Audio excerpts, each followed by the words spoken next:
அவரை கூப்பிட்டுருக்காங்க. கிட்டத்தட்ட பார்த்தீங்கன்னா 1லேருந்து 3 சம்மன் வரைக்கும் போகும். சில சிவியர் கேசஸ்ல வந்து இம்மீடியட்டா வந்துட்டு என்கொயரி கூப்பிடுவாங்க. வரலன்னா எஃப்ஐஆர், வாரண்ட் அந்த மாதிரி போகும். ஓகே. இவருக்கு கிட்டத்தட்ட இந்த வந்தா 1 வருட காலங்கள் டைம் இருக்கு. இந்த இடத்துல டைம் குடுக்கப்பட்டிருக்கு. ஓகே.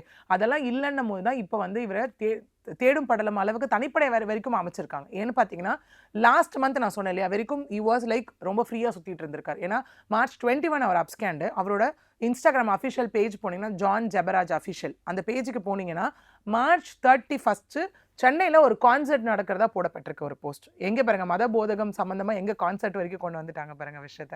ஸோ கான்சர்ட் நடப்பதாக அங்க குடுக்கப்பட்டிருந்தது. பட் ஆனா அவர் தான் இல்லையே.